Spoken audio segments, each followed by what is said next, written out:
ঝাপসাহাটি থেকে হিমজিরি বাজারের দিকের রাস্তাটার নাম ধোঁয়াগিরি ট্রেল।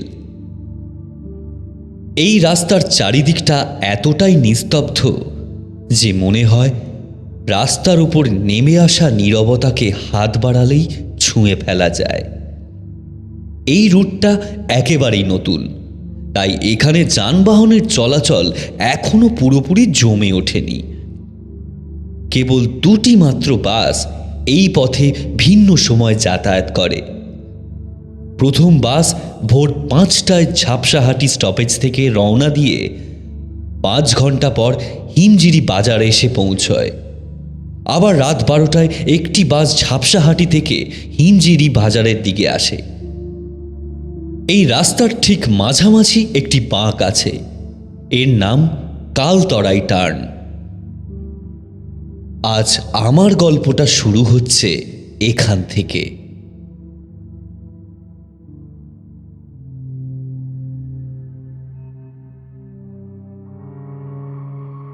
কালতরাই টার্নটা দেখতে খুব সাধারণ মনে হলেও রাতের অন্ধকারে এর আসল চেহারা বেরিয়ে আসে।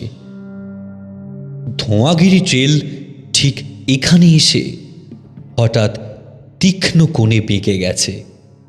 বাঁকের বাম দিকটা তুলনামূলক উঁচু। সেখানকার গাছগুলো কেমন যেন একে অপরকে জড়িয়ে ধরে দাঁড়িয়ে থেকে পথটাকে আড়াল করতে চায়। ডান পাশে একটা কম গভীর খাদ আছে। উপর থেকে দেখলে খুব একটা বিপজ্জনক বলে মনে হয় না, কিন্তু মাটি নরম আর ঢালু হওয়ার কারণে একবার চাকা পিছলে গেলে গাড়ি আটকে যাওয়া নিশ্চিত। নিচে ঝোপঝাড়, ভাঙা ডালপালা আর বৃষ্টির দিনে ছোট্ট জলস্রোত বয়ে যায় বলে জায়গাটা তখন আরো পিচ্ছিল হয়ে ওঠে। কিন্তু এখানে ভয় অধিক হয়ে যায় শীতকালে, বিশেষ করে রাতের দিকে। রাত 12টার পরে সাধারণত শীতকালে এদিকে কুয়াশা নেমে আসে। রাস্তা, গাছপালা আর খাদ সব মিলিয়ে একরকম দুধ সাদা ধোঁয়াশার সৃষ্টি হয়। ফলে বাসের হেডলাইটের আলোয় ড্রাইভার সেই কুয়াশার ভেতর খুব একটা স্পষ্ট কিছু দেখতে পায় না। তাই এখানে এই সময় প্রচণ্ড সতর্ক হয়ে বাস চালাতে হয়। কিন্তু তা সত্ত্বেও আজ থেকে মাসখানেক আগে এখানে একটা ভয়াবহ দুর্ঘটনা ঘটে। কালতরাই টার্নে গভীর রাতে ঝাপসাহাটি থেকে হিমঝিরি রুটের বাসটা হঠাৎ নিয়ন্ত্রণ হারিয়ে ডান দিকের খাদে গিয়ে পড়ে। বিস্ফোরণ হয়নি, আগুনও লাগেনি, কিন্তু দৃশ্যটা ছিল হাড় হিম করে দেওয়ার মতো। যাত্রীদের বেশিরভাগই গুরুতরভাবে আহত হয়েছিলেন, কিন্তু সবচেয়ে অদ্ভুত ব্যাপারটা ছিল এ হেন বড়সড় দুর্ঘটনায় একমাত্র প্রাণহানি ঘটে ড্রাইভার ভৈরব লালের। বাকি সবাই বেঁচে গেলেও ভৈরব লাল সেখানেই শেষ নিঃশ্বাস ত্যাগ করে।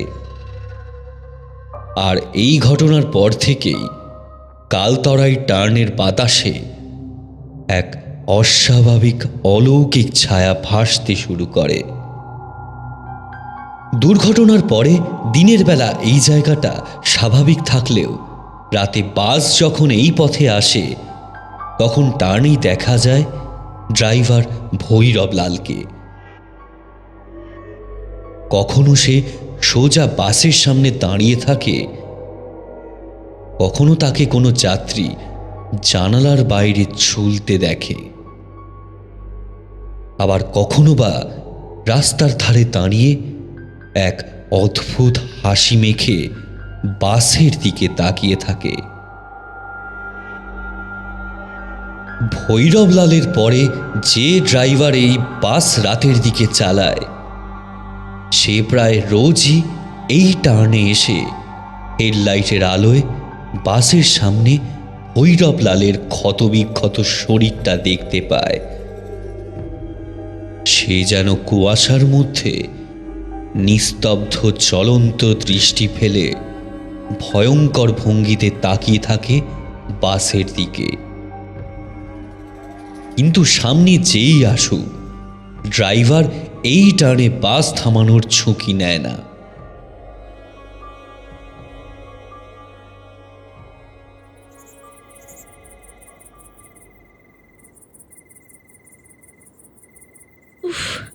তোমার জন্যই রাত ফিরেতে আমায় এই রাস্তায় যেতে হচ্ছে কেন? কাল সকালে গেলে কি মহাভারত অশুদ্ধ হতো শুনি? আরে বাবা, এতেও কি আমার দোষ? মা অসুস্থ না হলে কি এখন বেরোতে হতো? আরে বাবা কি বললো শুনলে না? মায়ের হঠাৎ করে বাড়াবাড়ি রকমের শরীরটা খারাপ হয়ে গেছে। আজ না গেলে হয়তো মাকে আর কোনোদিনও দেখতেই পাবো না। আর তাছাড়া ওই রাস্তায় তো আর কোনো দুর্ঘটনা ঘটেনি, তাহলে এত ভয় কিসের? এই একদম বাজে কথা বলবে না। এই রাত দুপুরে ওই ভুতুড়ে টার্ন পার করতে হবে ভেবেই তো আমার গায়ে জ্বর আসছে। আরে বাবা, ওই ভূত সবাইকে দেখা দেয় না। আচ্ছা ঠিক আছে ঠিক আছে, ওই টার্ন এলে তুমি চোখ বন্ধ করে থেকো, কেমন? প্রতিভা আর কোনো কথা বলল না। স্বামীর সঙ্গে তর্কে যে সে জিততে পারবে না সেটা সে ভালো করেই জানে। এখন ভালোই ভালোই পৌঁছতে পারলেই হলো। এই বাসটা ধরেই চলে যাই বলো? হ্যাঁ গো চলো, ভারী মন খারাপ করছে মেয়েটার জন্য। জামাইটা এভাবে অকালে চলে যাবে ভাবতেই পারছি না গো। আমাদের মেয়েটা যে একা একা ওইটুকু একটা সন্তানকে নিয়ে কিভাবে থাকবে জানি না গো গিন্নি। দূর ভাল লাগে না। তুই এত অ্যাডভেঞ্চার করে এখানে নিয়ে এলি কোথায়? অ্যাডভেঞ্চার কিছু চোখে পড়ছে না? ধৈর্য ধর ভাই, শুধু বাসে উঠে বসতে দে, তারপরেই শুরু হবে আসল অ্যাডভেঞ্চার। সেই কেন ভাই? সাধারণ একটা বাস কি এমন অ্যাডভেঞ্চার দেবে তোকে? বাসটা কি উড়ে উড়ে যাবে নাকি? তুই কুখ্যাত কালতরাই টার্নের নাম শুনিসনি? কেন শুনবো না? ওই তো ভৌতিক একটা টার্ন, যেখানে কয়েকদিন আগে একটা অ্যাক্সিডেন্ট হয়েছিল। এখন নাকি সেখানে ভূতের উপদ্রব হয়। ঠিক বলেছিস, সেখানেই তো তোকে নিয়ে যাচ্ছি ভাই। এই বাসটা সেই টার্নের ওপর দিয়েই যায়। হ্যাঁ, কপাল ভালো থাকলে আমরা ভূত দেখতে পাবো। আরে বাস, তাই নাকি? বাস ড্রাইভার প্রশান্ত বলল। আজকে প্যাসেঞ্জার কম আছে তাই না? কন্ডাক্টর ধীরু উত্তর দিল। দেখে তো তাই মনে হচ্ছে দাদা। আসলে এই রাতের দিকে না ওই ভূতের উপদ্রবটার জন্য কেউ আর ওই দিকটা দিয়ে যেতে চায় না। মানুষের আর কি দোষ? নিয়াত পেটের দায় বলে ডিউটি করছি, না হলে রোজ ভূত দেখতে কি আমারও ভালো লাগে? তুই আর কোথায় দেখিস? কালতরাই টার্নের কাছে এলে তো তুই একেবারে ভেতরে সিঁধিয়ে যাস। রোজ ওই বিটকেল জিনিসটাকে আমাকেই দেখতে হয়। ভয় যে চোখ বন্ধ করবো তারও উপায় নেই। একটু অসাবধান হলেই ব্যাস বাস একেবারে খাদে। হ্যাঁ, তাই আর কি ড্যাব ড্যাব করে ওই বিটকেলটাকে দেখতে হয়। রোজ বাসের তলায় চাপা দিতে হয়। আরে হাজার হোক, শরীরটা তো মানুষের মতোই, অস্বস্তি হয় বড্ড। কি যে ভয়ানক লাগে তোকে আর কি বলবো, আর তুই বুঝবিও বাকি। সত্যি দাদা, তোমার সাহস আছে বটে। আচ্ছা, ওই ভৈরবলাল কি চায় বলো তো? কি আর চাইবে? ও অত বড় একটা দুর্ঘটনায় সবাই বেঁচে গেল আর ওই বেটা গেল টপকে। তাই হয়তো দেখ, মাছ দেখলেই ওর হিংসে হয়। ওর বাসের মতো ওই সব কটাকেই নিয়ে গিয়ে খাদে ফেলতে চায়। কে জানে ব্যাপারটা কি। যাক, ও অত ভেবে লাভ নেই। নে নে, এবার প্যাসেঞ্জারদের হাঁক দিয়ে ডাকতো দেখি। ধীরু সঙ্গে সঙ্গে হাঁক দিয়ে প্যাসেঞ্জারদের ডাকতে শুরু করলো। স্টপেজে বসে থাকা যাত্রীরা উঠে এলো বাসে। রাত 12:05 বাস ঝাপসাহাটি স্টপেজ থেকে রওনা দিল।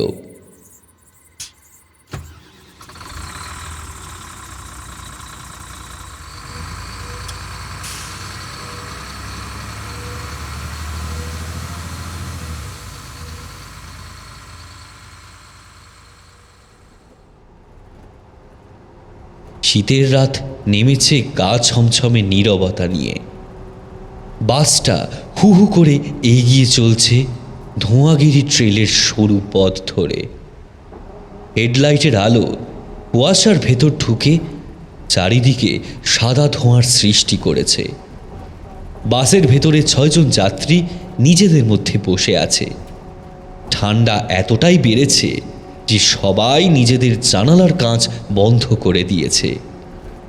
ড্রাইভিং সিটে বসে প্রশান্ত গুনগুন করে পুরনো বাংলা গান গাইতে গাইতে বাসটাকে এগিয়ে নিয়ে চলেছে। রাস্তার দুই পাশে কুয়াশা যেন ধীরে ধীরে জমাট বাঁধছে।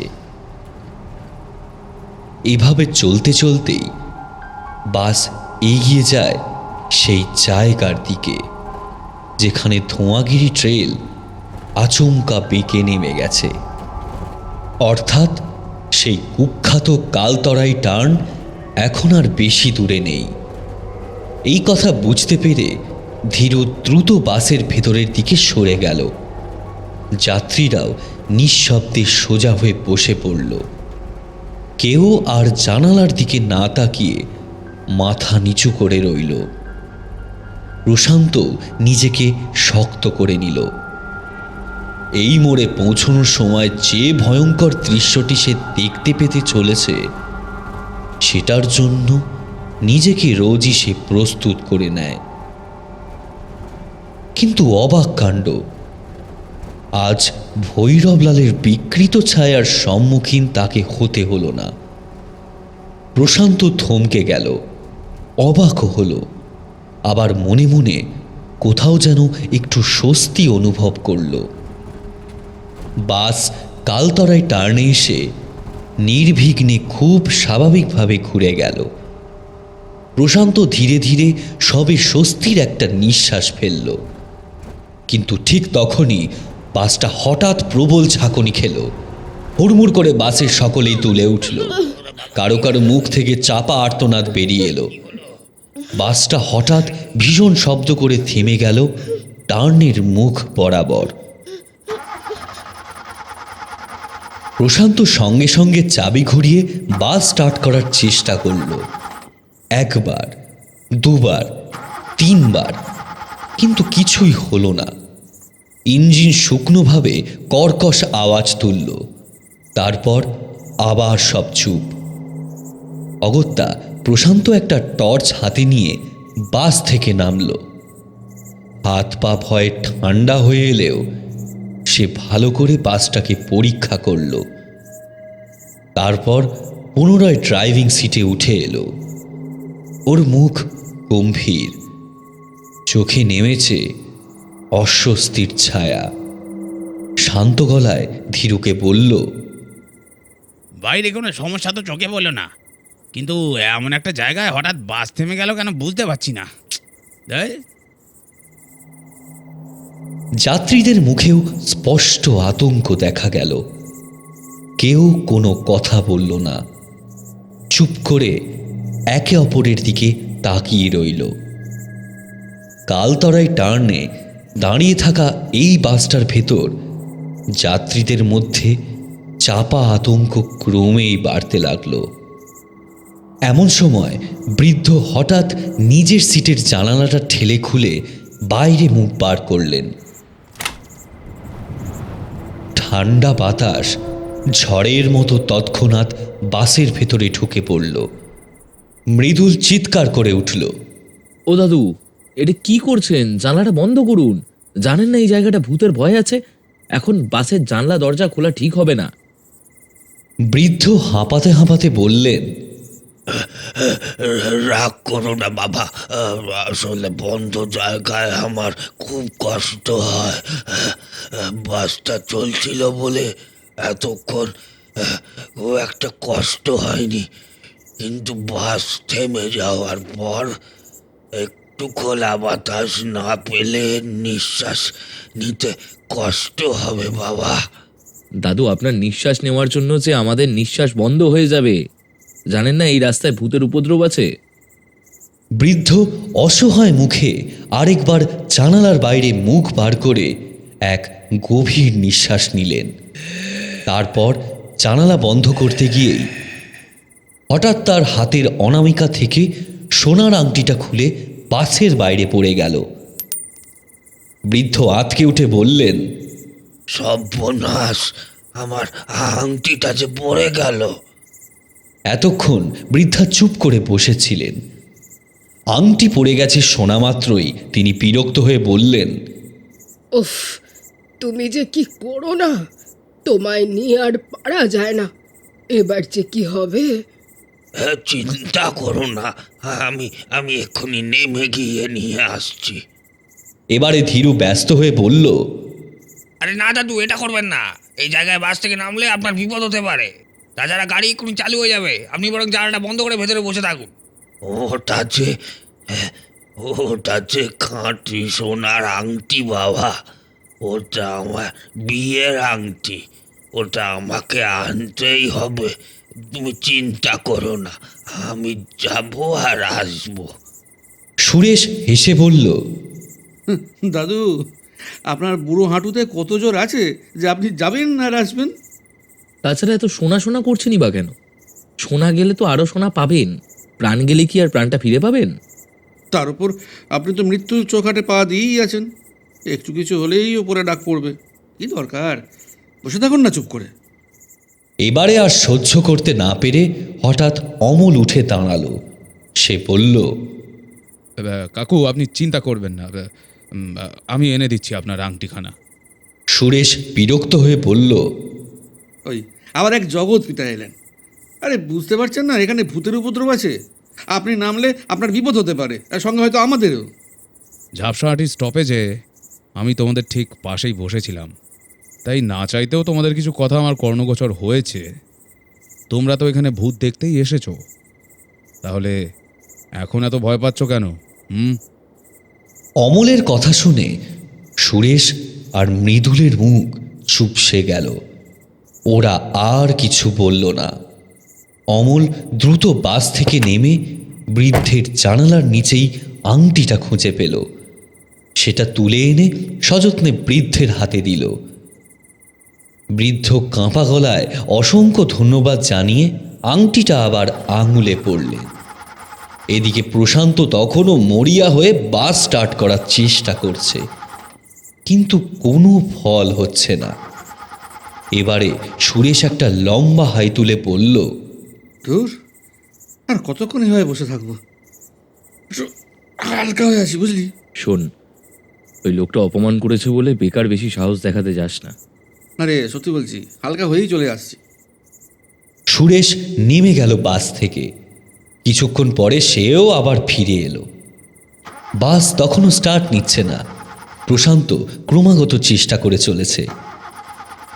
এই পথে অন্য কোনো গাড়িও আসে না যে কারোর থেকে সাহায্যের প্রত্যাশা করা যেতে পারে।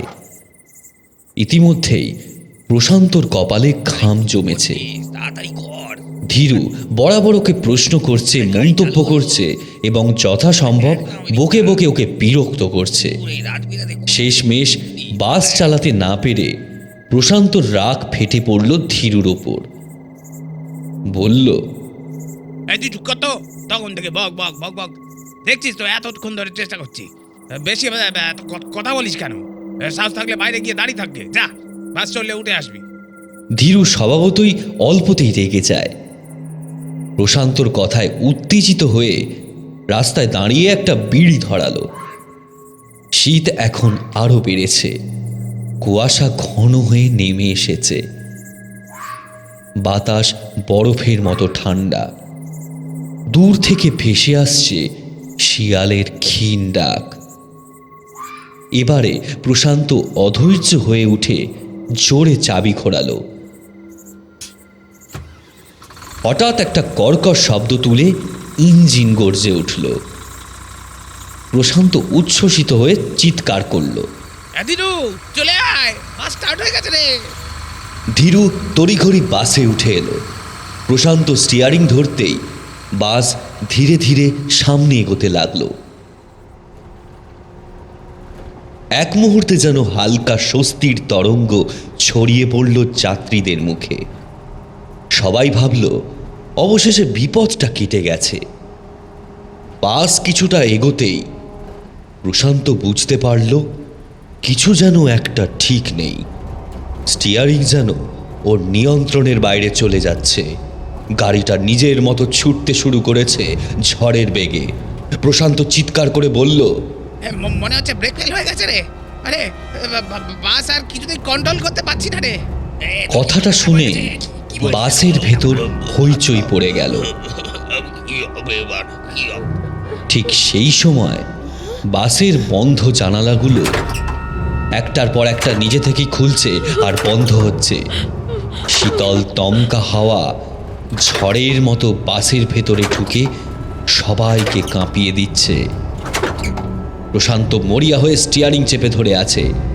সুরেশ ভয়ে ভয়ে বলল, এসব কি হচ্ছে? প্রতিভার চোখ ছলছল করে উঠল। হ্যাঁ গো, আমরা কি তবে মরে যাব? বৃদ্ধ বৃদ্ধা দুজনেই হাত ধরে প্রায় কেঁদে ফেললেন। এটা ভুতুরে ব্যাপার ছাড়া আর কিচ্ছুই নয়। প্রতিভাও শঙ্কিত হয়ে বলল, কিন্তু কিন্তু কিভাবে? এই রাস্তাটা ভুতুড়ে সেটা জানতাম, কিন্তু কই কোনোদিন তো বাসের ভেতর কিছু ঘটেছে বলে শুনিনি। ধীরু এবারে কাঁপা কাঁপা গলায় বলল, ভূতের উপদ্রব আজ বাসের ভিতরে শুরু হয়েছে। এরকমটা এর আগে কোনোদিন হয়নি। মৃদুল তাড়াতাড়ি ছিটকে সরে এলো বৃদ্ধ বৃদ্ধার সিটের কাছে। সুরেশ হকচকিয়ে গেল। কি হয়েছে? ওরকম পালিয়ে গেলি কেন? আমি তোকে কতবার বলেছিলাম বাস থেকে না নামতে, কিন্তু তুই সেই নামলি। কিন্তু আমার বাস থেকে নামার সঙ্গে বাসের ভেতরে ভূতুরে উপদ্রবে কী সম্পর্ক? বাস থেকে তো আমি একা নামিনি। ঠিক, বাস থেকে নেমেছে মোট 3 জন। তুই, ওই কন্ট্রাক্টর আর ওই ভদ্রলোক। আমার সন্দেহ যে যে বাস থেকে নেমেছিল ভূত তাদের মধ্যেই কারুর দেহে ভর করে এখন আমাদের মাঝে বসে আছে। সুযোগ পেলেই সে আমাদের আঘাত করবে। প্রতিভা উদ্বিগ্ন হয়ে স্বামীর পাশ থেকে সরে দাঁড়ালো। অমল স্ত্রীর দিকে তাকিয়ে বলে উঠল, তোমারও কি মাথা টাথা খারাপ হয়ে গেছে? এই উজবুক ছেলেটার কথা বিশ্বাস করছো? ধীরুও বলল, আমি ভূত নই, আমি তো নিজেই ভয়ে মরে যাচ্ছি। সুরেশ মৃদুলের দিকে তাকিয়ে বলল, তুই আমাকে ভুল ভাবছিস মৃদুল। আমরা তোমাদের কাউকে বিশ্বাস করতে পারছি না, কাউকে না। এরপর হঠাৎ বাস যেন ঝড়ের মতো সামনে ছুটতে ছুটতে প্রবল ঝাঁকুনি দিতে লাগলো। বাসের ভিতরে সবাই এদিক ওদিক ছিটকে ছিটকে পড়ে যাচ্ছে, তোলপাড় হয়ে যাচ্ছে বাসের ভেতর। এক মুহূর্তে ভুতুরে এক ঘূর্ণিঝড় বাসটাকে লণ্ডভণ্ড করে গ্রাস করে ফেলতে চাইছে যেন। চিৎকার চেঁচামেচি ভেদ করে হঠাৎ বাসটা আকস্মিকভাবে বীভৎস শব্দ করে থেমে গেল। যাত্রীরা এলোপাথারি পড়ে গেল এদিক সেদিক, কেউ সিটের নিচে, কেউ বা মেঝেতে। বৃদ্ধ বৃদ্ধা একে অপরকে ধরাধরি করে উঠে দাঁড়ালেন। মৃদুল আর প্রতিভাও উঠে দাঁড়ালো। অন্যদিকে দাঁড়িয়েছিল অমল, ধীরু আর সুরেশ। তাদের একসঙ্গে দেখেই অন্য যাত্রীরা আঁতকে সিট ছেড়ে ড্রাইভারের দিকে সরে আসতে লাগলো। মৃদুল চেঁচিয়ে বলল, আমরা এখনই বাস থেকে নেমে বাইরে যাব আর বাসের দরজা বাইরে থেকে বন্ধ করে দেব। এই 3 জনকে কিছুতেই নামতে দেওয়া যাবে না, না হলে আমাদের কেউ আর বেঁচে থাকবো না। সর্ষের মধ্যে আসল ভূত যে কে সেটা কিন্তু আমরা কেউ জানি না। অমল চিৎকার করে উঠল। কেন বিশ্বাস করছো না তোমরা? আমি ভূত নই। ধীরুও বলল, আমিও ভূত নই। কিন্তু সুরেশ কিছু বলল না। ওর দৃষ্টি স্থির, শুকনো ঠোঁট কাঁপছে, মাথা ঘামে ভিজে গেছে। ও যেন নিঃশ্বাস বন্ধ করে একটা নির্দিষ্ট দিকে তাকিয়ে আছে। ওকে দেখে সকলের মুখের কথা আটকে গেল। সুরেশ ধীরে ধীরে নিজের হাত তুলে কাঁপা কাঁপা আঙুলটা একটি দিকে নির্দেশ করল। সবাই সেদিকে তাকাতেই স্তব্ধ হয়ে গেল। ড্রাইভারের সিটে স্টিয়ারিংয়ের ওপর মাকড়সার মতো চেপে বসে আছে প্রশান্ত। ওর মুখ বিকৃত, চোখ জলজল করছে, ঠোঁটের কোণে লেগে আছে পৈশাচিক হাসি। সবার মনেই ইতিমধ্যে একটা ছবি ভেসে উঠল।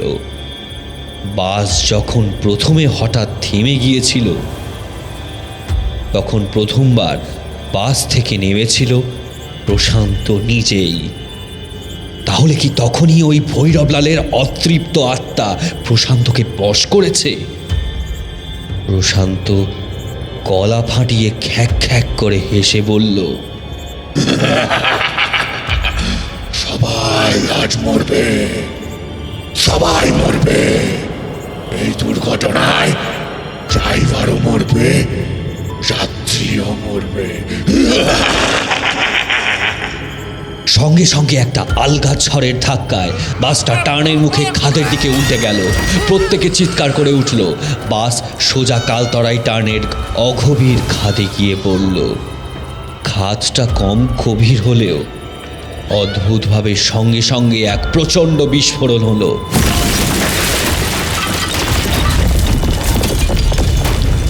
হঠাৎ একটা গম্ভীর পুরুষালী কণ্ঠের তীব্র হাসির শব্দে চারিদিক ফেটে পড়ল।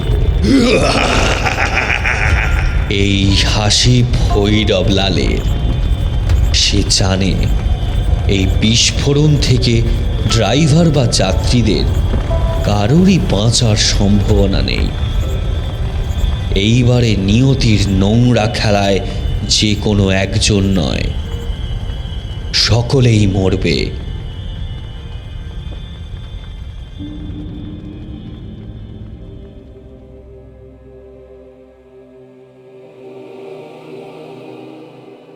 অগভীর খাদে পড়ে গিয়ে থেতলে যাওয়া বাসটি মুহূর্তের মধ্যে আগুনের গোলায় পরিণত হলো।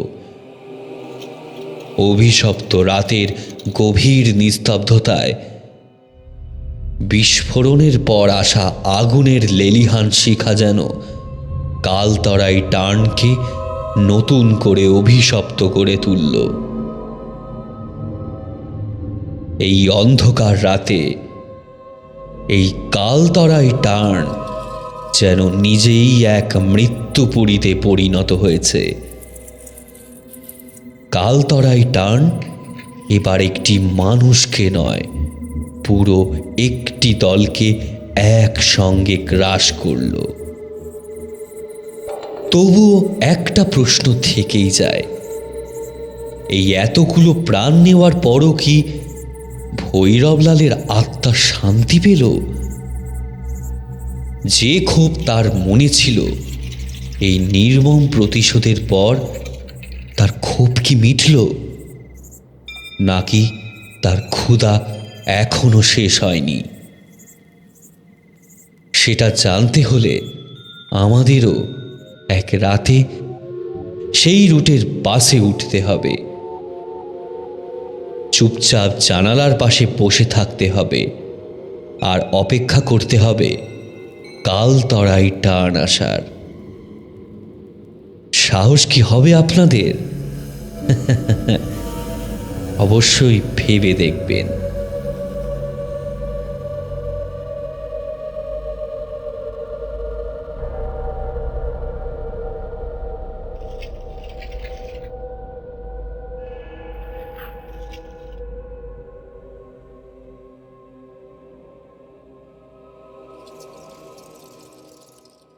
আপনারা শুনলেন অঙ্কিতা ঘোষের লেখা গ্রাম বাংলার ভূতের গল্প রাত 12টার বাস। গল্পটা ভালো লাগলে অবশ্যই কমেন্ট করে জানাবেন আর ভিডিওটাকে হাইপ করে দেবেন। প্রতিভার ভূমিকায় প্রদীপ্তা, বৃদ্ধার চরিত্রে বর্ণালী, সুরেশের ভূমিকায় সৌরভধ্বনি সাহা, মৃদুলের ভূমিকায় সৌরভ রায়, প্রশান্ত আর অমলের ভূমিকায় সুমিতেন্দ্র, ধীরু, বৃদ্ধ আর গল্প পাঠে আমি প্রত্যয়। খুব তাড়াতাড়ি পরের পর্ব আসছে, শুনতে থাকুন। 221B হ্যারিসন রোড, বাংলার ভূত, বাংলার ভয়, উল্টো পাল্টা গল্প নয়।